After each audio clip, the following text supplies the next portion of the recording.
ফাইনালে উঠেই ফের অবসরের ইঙ্গিত দিলেন মেসি।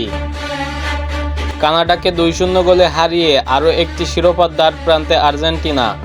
বিশ্বকাপ ও কোপা আমেরিকার ডিফেন্ডিং চ্যাম্পিয়নরা মহাদেশীয় প্রতিযোগিতায় টানা দ্বিতীয়বার ফাইনালে উঠেছে। ম্যাচ জয়ের ভূমিকা রাখা লিওনেল মেসি একটি গোল করে এদিন ম্যাচ সেরা হয়েছে।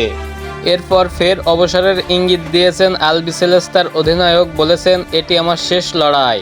আর্জেন্টাইন মহাতারকার অবসরের ইঙ্গিত শোনা যাচ্ছে অনেক আগে থেকেই।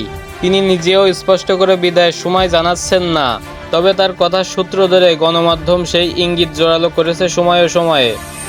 আরও এবারের কোপার ফাইনালে উঠে সেই আগুনে ঘি ঢেলেছে মেসি। তিনি বলেছেন, জাতীয় দল ও একটি গ্রুপ হয়ে আমরা যে অভিজ্ঞতার মধ্য দিয়ে যাচ্ছি সেটি উপভোগ করছি। আবারও ফাইনালে ওঠা সহজ বিষয় ছিল না, আবারও চ্যাম্পিয়ন হওয়ার প্রতিযোগিতায় নামতে হবে, উপভোগও করছি। এর পাশাপাশি ডি মারিয়া ও নিকোলাস ওতামেন্ডির মতো আমিও মনে করছি এটি আমাদের শেষ লড়াই। যদিও এবারের কোপা সহজ ছিল না মেসির জন্য, শুরুর দিকে সহজ সুযোগ হাতছাড়া করেছে, চোটগ্রস্ত হয়ে খোলস ছেড়েছে ধীরে ধীরে।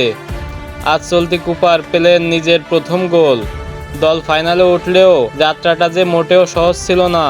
আমরা এই নিয়ে টানা চতুর্থ ফাইনাল খেলবো, কথাটা বলা সহজ হলেও পুরো যাত্রাটা অনেক কঠিন ছিল। খারাপ পিচ, ভারী আবহাওয়া এবং এখানে খেলা বেশ কঠিন। তবুও আসুন সময়টা উপভোগ করি, সামনে আরেকটি ফাইনাল। সৃষ্টিকর্তা চাইলে গতবারের মতোই হবে।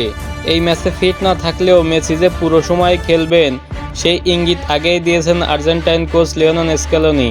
সেই অনুসারে মেসি খেললেন ঠিকঠাকই, পেলেন গোলও, তবে তার মাঝে চোটের কোনো অস্তিত্ব দেখা যায়নি।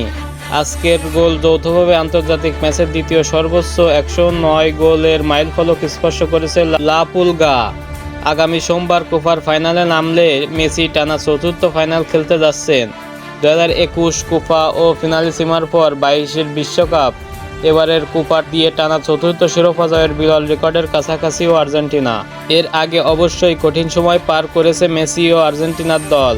3টি কোপা 2007, 2015 ও 2014। 2014-এর বিশ্বকাপের ফাইনালে তাদের স্বপ্নভঙ্গ হয়েছিল। সেই হতাশার সময় ছাপিয়ে একের পর এক জিতে চলেছে আকাশি সাদা জার্সিধারীরা। এরপর থেকেই বেশ ফুরফুরে মেজাজে মেসি, বলেছেন নিজের শেষ সময়টা উপভোগের কথা। সেই কথাই আজ ফের স্মরণ করে দিয়েছেন। একই সঙ্গে সামাজিক যোগাযোগ মাধ্যম ইনস্টাগ্রামে দেওয়া পোস্টে লিখেছেন, আর মাত্র একটি পদক্ষেপ বাকি।